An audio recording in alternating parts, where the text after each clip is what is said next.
नमस्कार, मैं हूं आपके साथ कविता थपलियाल और आप देख रहे हैं निवेश की ABCD, एक बेहद खास शो जहां पर हम हर हफ्ते बाजार के एक दिग्गज से बात करते हैं और उनकी निवेश को लेकर रणनीति और कैसे वो बाजार को भांप पा रहे हैं इसकी समझाइश लेते हैं, चर्चा करते हैं इस पर। लेकिन आज मैं एक बेहद खास मेहमान के साथ बेहद खास जगह आ गई हूँ मिलने के लिए। खास जगह बताती हूँ। सबसे पहले मैं हूँ ITC मराठा में, जो कि लग्जरी कलेक्शन होटल है, ट्रैवलर्स और बिजनेस ट्रैवलर्स का बेहद पसंदीदा भी है। अब आप सोच रहे होंगे इतनी खूबसूरत जगह पर ऐसा कौन सा शख्स है जिनसे मैं मिलने आई हूँ और आज के कार्यक्रम को उनके साथ पेश करूँगी।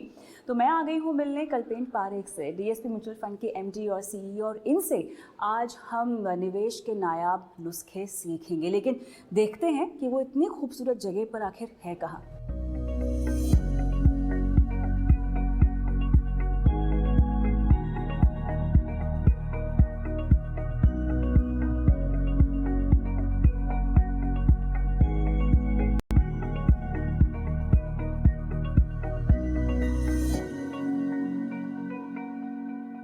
न्यूज़ रूम से बाहर आके कोई इंटरव्यू करने में, कोई शूट करने में मज़ा ये आता है कि आपको बहुत सारी खूबसूरत लोकेशंस मिल जाती है। और आज उस केस में मेरे लिए है ITC मराठा और मेरे बेहद ख़ास मेहमान भी यहाँ पर हैं। Thank you so much for removing time and welcome to निवेश की ABCD। और जैसा कि मैं पहले ही बता चुकी हूँ, कल्पेन पारेख आज हमारे मेहमान हैं और इनसे जब भी, आपको पता भी नहीं होगा, मैंने शायद कभी शेयर भी नहीं किया होगा, लेकिन जब भी मिलना होता है ना, तो निदा फासली का एक शेर जो मुझे हमेशा याद आता है, उस शेर की 2 लाइनें जो हमेशा याद आती हैं कि हर आदमी में होते हैं 10-20 आदमी, हर आदमी में होते हैं 10-20 आदमी, जिसको भी देखना कई बार देखना। और ये इस संदर्भ में मैं आपको इसीलिए कह रही हूँ क्योंकि आपसे जब भी मुलाकात होती है, जब भी बात होती है, जिस भी बारे में बात होती है, इनकी एक नई शख्सियत और इनकी शख्सियत का नया पहलू मुझे समझने को मिलता है या देखने को मिलता है। और आज के हमारे इस इंटरव्यू में हम निवेश की बात पर तो बात करेंगे ही करेंगे, और उसके अलावा आप किस तरह के निवेशक हैं वो भी जानने की कोशिश करेंगे, जो कि मेरे ख्याल से लोग कई बार पढ़ भी चुके हैं, लेकिन आज कुछ नया आपको मुझे बताना होगा। बहरहाल, सवाल जो मुझे आपसे ये पूछना है कि इतनी बड़ी AMC की आप कमान संभालते हैं, लाखों करोड़ों का आपका AUM है, लोगों के सपने एक तरह से आपके हाथ में है ना, लोगों की मेहनत की कमाई आपके हाथ में है, ये काफ़ी जिम्मेदारी वाला काम है।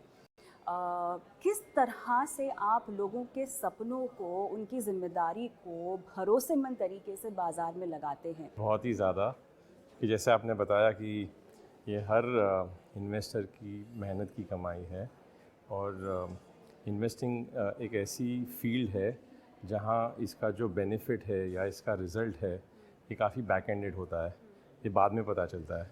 अच्छा। तो डिसीजन हम आज लेते हैं लेकिन ये सही है या गलत है ये 3, 5, 10 साल बाद पता चलता है, निवेशक को भी और हमें भी, जब हम हमारे पोर्टफोलियोज बनाते हैं।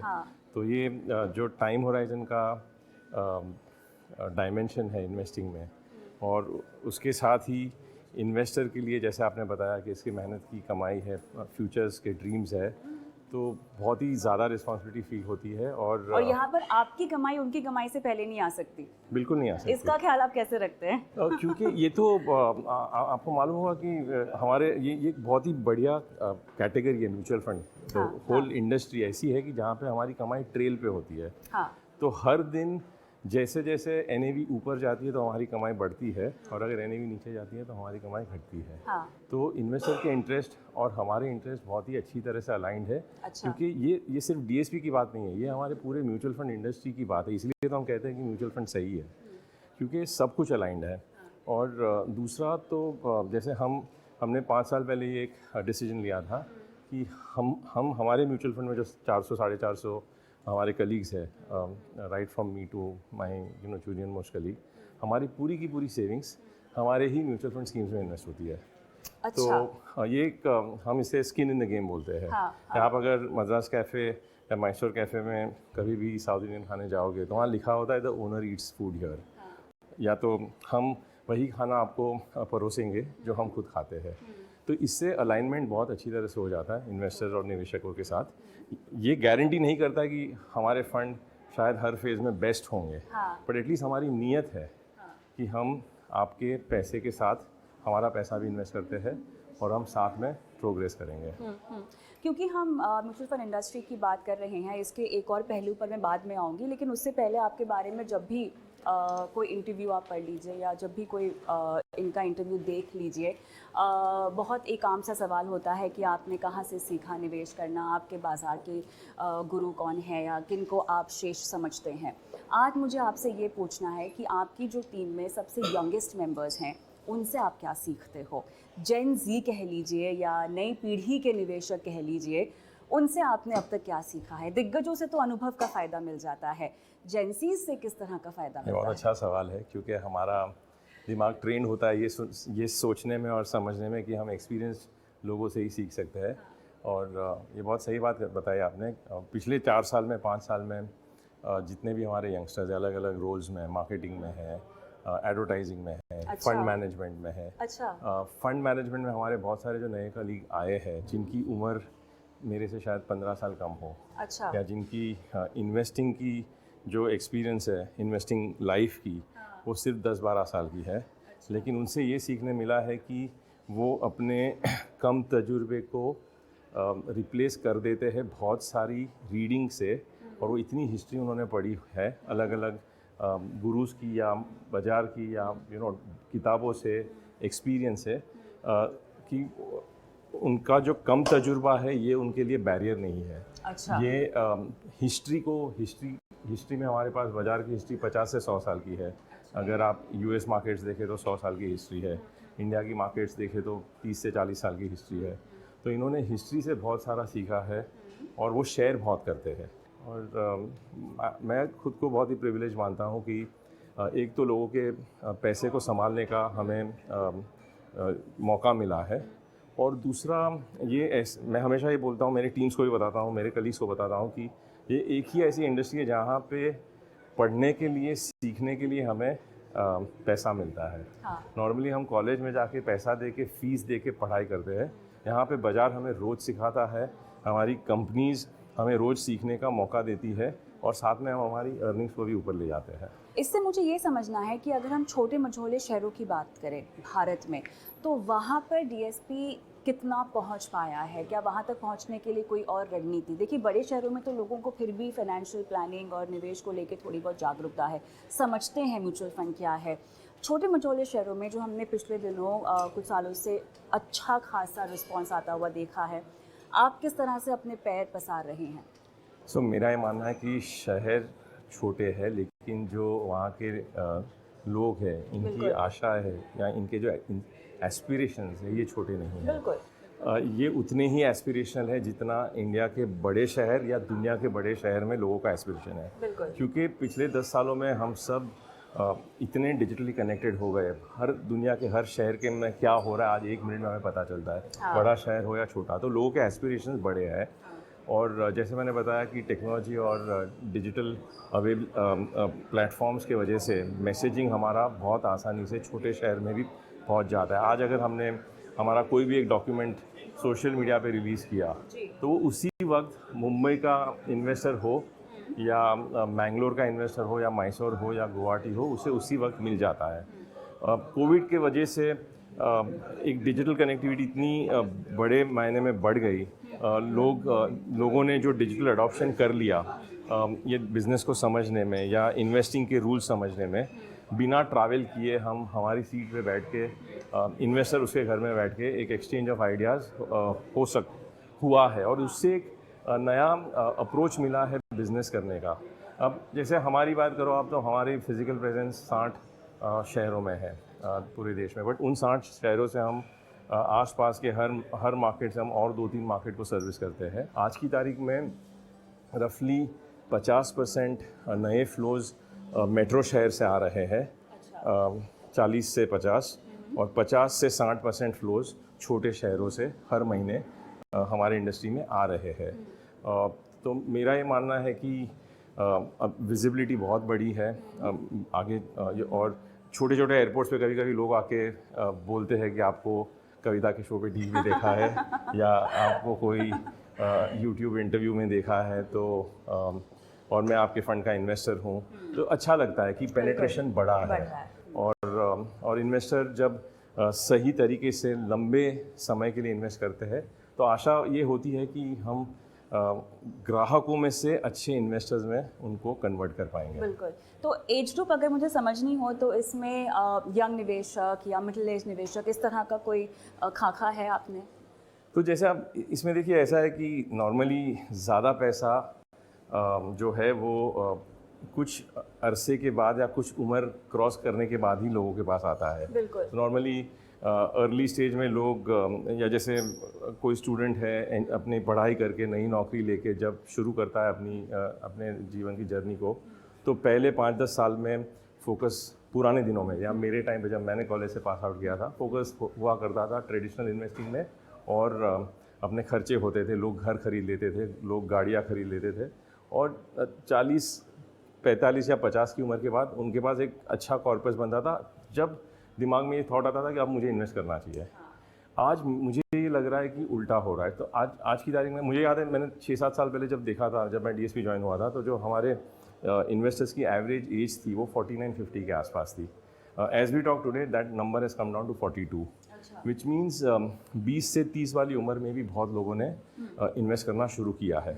अगेन ये क्यों पॉसिबल हुआ है? क्योंकि जो यंग इन्वेस्टर है वो काफ़ी हैबिचुएटेड है टेक्नोलॉजी को एम्ब्रेस करने में। उसे पता है कि मोबाइल पे ऐप डाउनलोड करके 3-4 बटन दबा के अपना फोलियो कैसे किया जाए। जो नए डिस्ट्रीब्यूटर्स आए या इवन हमारे इंडस्ट्री के पुराने डिस्ट्रीब्यूटर्स हैं, उन्होंने टेक्नोलॉजी को इतना एम्ब्रेस किया है और अपने इन्वेस्टर्स को बढ़ावा दिया है। तो हर साल एवरेज एज कम हो रही है, और ये भी हमने देखा है कि जो एक एटीट्यूड था पहले घर खरीदने के लिए पैसा इकट्ठा करना है, आज लोग बोलते हैं कि पहले हमें इन्वेस्ट करना है और हमें एक्सपीरियंसेस को ख़रीदना है लाइफ में। और कोविड ने और एक लेसन सिखाया है कि हु नोज़ हमारी लाइफ कितनी लंबी है, अनसर्टेनिटीज इतनी ज़्यादा है, तो let's focus on experiences rather than building physical assets first. तो जैसे 20-30 साल पहले गोल्ड और रियल एस्टेट का एक ज़्यादा इंपॉर्टेंस था। शायद मुझे ऐसा लग रहा है पिछले कुछ सालों का ट्रेंड देख के कि SIP करने का या फाइनेंशियल एसेट्स, स्टॉक्स है या म्यूचुअल फंड्स है, इनको ख़रीदने में निवेशकों की जो पहला कदम है उनका इन्वेस्टिंग की दुनिया में, वो म्यूचुअल फंड से शुरू हो रहा है। चलिए, तो बातें तो यहाँ पर कई सारी करनी है, और मुझे पता है कि शॉर्ट टर्म बातें आप नहीं करते हैं, लेकिन शॉर्ट टर्म में भी शॉर्ट टर्म बातें आती नहीं है मुझे, इसलिए मैं नहीं करता हूँ। नहीं, लेकिन फिर भी हमारे पास सवाल तो तैयार हैं और मैं कोशिश करूँगी कि जितना हो सके जवाब लिया जाए। लेकिन फिलहाल खाना खा लें, आइए।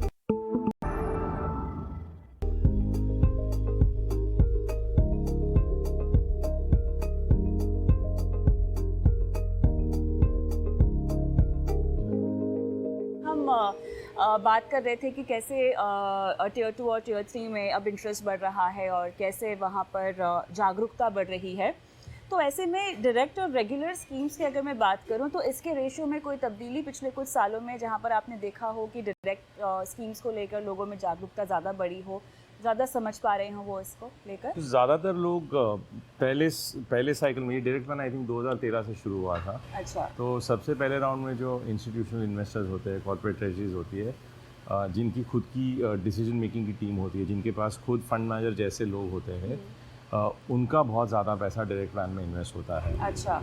और जैसे आपको बताया मैंने कि डिजिटल पेनिट्रेशन और एक्सेस टू इन्फॉर्मेशन बढ़ गया, उसके वजह से रिटेल इंडिविजुअल निवेशकों में भी 18 से 20% इन्वेस्टर्स जो है वो डायरेक्ट प्लान चूज़ कर रहे हैं। अच्छा।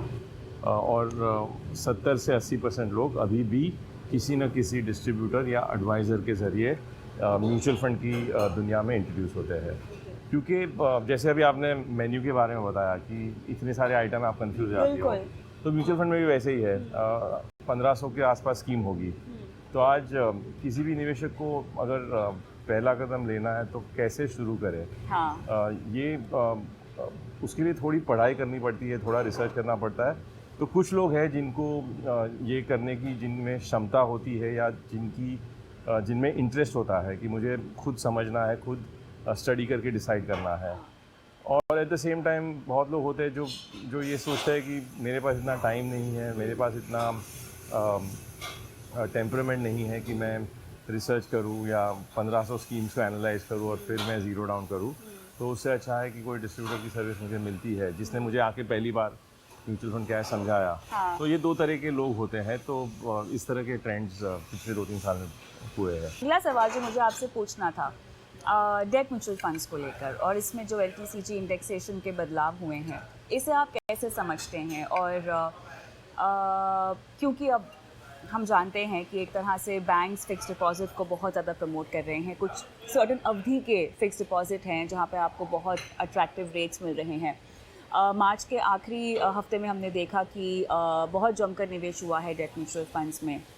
स्पेसिफिक कैटेगरीज़ में हमने देखा है कि बढ़ चढ़ कर निवेश हुआ है। लेकिन अब जो कहानी बदलेगी डेट म्यूचुअल फंड्स की, वो किस तरह से बदलेगी? क्या जब रेट कट हम होता हुआ देखेंगे, अगर जो कयास लगाया जा रहा है शायद इस कैलेंडर ईयर के अंत में शुरू हो जाए, उस वक्त क्या डेट म्यूचुअल फंड्स आपको एक बार फिर से वापस आते हुए दिखाई देंगे मार्क टू मार्केट रिटर्न के चलते? क्या फिक्स डिपॉजिट के एवज में, अगर मैं समझना चाहूँ तो ये बेहतर होंगे? कैसे देखते हैं इस बदलाव को? 98 से मैंने इन्वेस्ट करना शुरू किया है। अच्छा। मैं खुद के एग्जांपल की बात कर रहा हूँ। तो मैंने आज तक हमेशा मेरा जो डेट का इन्वेस्टमेंट है वो डेट म्यूचुअल फंड के ज़रिए किया है। क्योंकि इसके कुछ तो आपने फिक्स डिपॉजिट कभी नहीं किया? जब से मैंने अपने पैसे को इन्वेस्ट करना शुरू किया है म्यूचुअल फंड का ही सहारा लिया है, क्योंकि मेरा नसीब इतना अच्छा है कि मैंने अपना करियर म्यूचुअल फंड से शुरू किया। तो पहली सैलरी आई। इसे नसीब की बात कहेंगे या खुद की जागरूकता की बात कहेंगे? तब तो क्या जागरूकता थी, 98 में म्यूचुअल फंड क्या था किसी को नहीं पता था। तो वो एक रैंडमनेस थी और एक अच्छा नसीब था कि मुझे बहुत अच्छे म्यूचुअल फंड में जॉब मिल गया। और पहली सैलरी मिलने के पहले ये सब सीखने मिल गया कि म्यूचुअल फंड्स के बेनिफिट्स क्या है, एडवांटेजेस क्या है। जैसे डेट फंड के लिए एडवांटेज क्या है कि आप एक ही स्कीम के अंदर एक साथ आपको 10 से 15 अलग अलग डिबेंचर्स या सर्टिफिकेट ऑफ डिपॉजिट्स या मनी मार्केट इंस्ट्रूमेंट्स या गवर्नमेंट बॉन्ड, इन सब का मिश्रण मिलता है। Right. अगर आज मैं कोई एक बैंक में FD कर दूँ तो मैं उस एक बैंक के ऊपर रिस्क ले रहा हूँ क्रेडिट का। जबकि जब मैं डेट म्यूचुअल फंड में इन्वेस्ट करता हूँ तो एक कॉम्बिनेशन ऑफ 10 से 15 अलग अलग बैंक्स या कंपनीज या पब्लिक सेक्टर बॉन्ड्स या गवर्नमेंट बॉन्ड्स, इन सब का मुझे मिक्सचर मिलता है। नंबर 1 तो डाइवर्सिफिकेशन बहुत बड़ा रिस्क मैनेजमेंट टूल है, ये हमें समझने की ज़रूरत है। दूसरा, mutual fund, debt mutual fund में सबसे बड़ा एक एडवांटेज है कि मुझे अगर कल पैसा चाहिए तो मैं आज 3 बजे के पहले रिडेम्पशन कर सकता हूँ। हाँ। फिर इसमें जो टैक्सेशन है ये रिडेम्पशन पे होता है। जिस दिन मैंने पैसा रिडीम किया, अब अगर मैं एक अच्छा और डिसिप्लिन लंबे समय का इन्वेस्टर हूँ तो मेरा टैक्स इंसिडेंस तब होगा जब मैं पैसा विड्रॉ करूँगा। राइट। तो हर साल अगर मैं इनकम नहीं ले रहा हूँ तो हर साल मैं उस पर टैक्स भी नहीं भरूँगा। तो उससे कंपाउंडिंग को बहुत बड़ा एडवांटेज मिलता है। तो ये जो 3-4 एडवांटेजेस है लिक्विडिटी के, डाइवर्सिफिकेशन के, लॉन्ग टर्म कंपाउंडिंग के, ये एडवांटेजेस अभी भी रहेंगे। नो डाउट मार्च में मुझे बहुत अच्छा लगता था डेट में इन्वेस्ट करना क्योंकि मेरा टैक्स स्लैब कम था। अब सडनली अप्रैल में बढ़ गया है तो किसी को ज़्यादा टैक्स भरना अच्छा नहीं लगता, ये बहुत ही ऑब्वियस बात है। बट ठीक है, you live with the environment which is serve to you and try to make the best out of it. तो मेरा ये मानना है कि थोड़ा अगले कुछ महीनों में स्लो डाउन शायद हो सकता है। आज मैं कोशिश कर रहा था देखने के लिए कि अप्रैल के जो 17 दिन हुए हैं उसमें डेट का फ्लो क्या है वर्सेस मार्च के पहले, बट वो नंबर नहीं निकाल पाया मैं, बिकॉज मुझे आपकी शो के लिए आना था बट वो डेटा तैयार नहीं था। बट मेरा अजम्पशन है शायद थोड़ा कम ही होगा। और धीरे धीरे इन्वेस्टर्स अब, क्योंकि और एक चीज़ ये हुई है जैसे आपने बताया मार्च में बहुत जम के पैसा लगा, तो वो शायद एक क्वार्टर का पैसा जो लगने वाला था वो प्रीपोन हो गया। तो अगले कुछ महीनों के लिए एक स्लो डाउन हो सकता है। लेकिन सबसे बड़ा जो एडवांटेज डेट फंड के पास है एक्टिव मैनेजमेंट का, और शायद पिछले 4-5 साल में डेट फंड में पूरा का पूरा पैसा पैसिव फंड्स में गया था।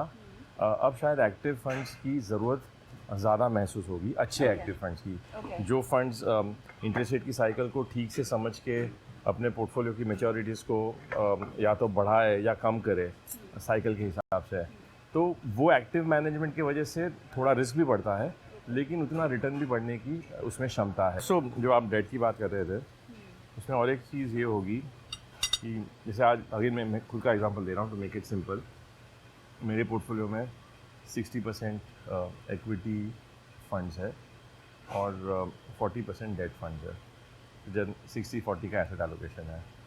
अभी तक ये डेट का एक्सपोजर जो था उसमें इंडेक्सेशन के एडवांटेज थे जो अब नहीं मिलेंगे।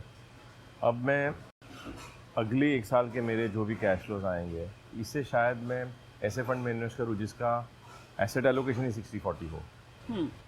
तो ऑटोमेटिकली ऐसे फंड को इंडेक्सेशन का भी एडवांटेज मिलता है, लॉन्ग टर्म गेन्स टैक्स का भी एडवांटेज मिलता है और मेरा एसेट एलोकेशन बरकरार रहेगा। तो मुझे जो अचीव करना है वो मैं कर रहा हूँ। तो मेरा ये मानना है कि इन्वेस्टर्स जो दोनों एसेट क्लास में इन्वेस्ट करते हैं वो शायद अप्रैल ऑनवर्ड्स इस तरह के मिक्सचर वाले फंड या हाइब्रिड फंड्स में ज़्यादा शायद उसको प्रेफर करेंगे। क्योंकि हम ऑलमोस्ट खाना खा चुके हैं, हमारा जो इंटरव्यू ऑलमोस्ट ख़त्म होने आ गया है, लेकिन आपके वैल्यू फंड के बारे में जानकारी चाहिए थी मुझे। 1 साल हुआ है लगभग आपने इसको लॉन्च, 2.25 साल हो गए। सो इस तरह के फंड्स बाज़ार की किस मूवमेंट में अच्छा परफॉर्म करते हैं और फिलहाल जो आप बाज़ार का ट्रेंड देख रहे हैं, क्या वो इस फंड से मिलता जुलता है? तो वैल्यू फंड मेरा काफ़ी फेवरेट फंड है और इसको जब हमने डिज़ाइन किया था 2.5 साल पहले, तो सोच ये थी कि परमानेंट इन्वेस्टमेंट अगर कुछ रखना हो तो उसके क्या प्रिंसिपल्स होने चाहिए। परमानेंट इन्वेस्टमेंट, ये अगर जैसे पैसा तो लॉन्ग टर्म में बनेगा, अगर आपने पैसा 10 साल 15 साल के लिए अगर 12 तरीके से कंपाउंड हुआ आपका पैसा, तभी रियल वेल्थ बनती है। और इन्वेस्टर्स निवेश करने आते हैं लॉन्ग टर्म रुकने के लिए, लेकिन बाज़ार के उतार चढ़ाव की वजह से वो लॉन्ग टर्म रुक नहीं पाते हैं। एग्जैक्टली। तो उस सोच के लिए हमने सोचा कि हम अगर एक ऐसा फंड डिज़ाइन करें जिसमें इंडिया के भी स्टॉक्स हो और ग्लोबल कंपनीज हो, number 1। Number 2, why global companies more so, क्योंकि काफ़ी टाइम ये होता है कि इंडिया के अच्छी कंपनीज महंगी हो जाती है और उन्हीं सेक्टर्स की दुनिया की अच्छी कंपनीज इतनी महंगी नहीं होती है। अच्छा। तो क्यों ना हम इन दोनों को जोड़ दें और एक ही इन्वेस्टमेंट में आपको पूरी दुनिया के अच्छी कंपनीज का एक्सपोजर मिले। और वैल्यू नाम इसलिए रखा है क्योंकि मैंने जैसे कुछ टाइम पहले आपको वैल्यूएशन का कॉन्सेप्ट बताया था कि अगर सस्ते वैल्यूएशन पे इन्वेस्ट करें तो ज़्यादा पैसा बनता है, महंगे पे कम बनता है। तो वैल्यू फंड का जो उद्देश्य है वो ये है कि इंडिया की और दुनिया की अच्छी कंपनीज में इन्वेस्ट करें लेकिन वैल्यूएशन बहुत महंगा ना हो।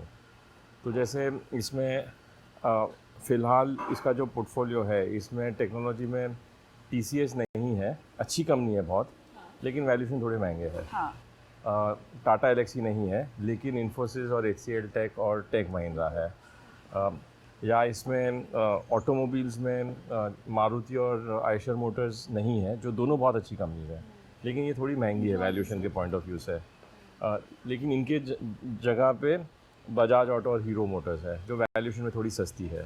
कंज्यूमर में जो बहुत ही पॉपुलर कंपनीज है, एशियन पेंट्स और हिंदुस्तान लीवर, ये नहीं है, लेकिन ITC और CCL प्रोडक्ट्स जो कॉफ़ी बनाती है। सो हर इंडस्ट्री के जो रीजनेबली अच्छी कंपनी हो लेकिन थोड़ी कम महंगी हो, आइडियली बहुत सस्ती हो तो बहुत अच्छा है, लेकिन इस बाज़ार में सस्ता कुछ भी नहीं है।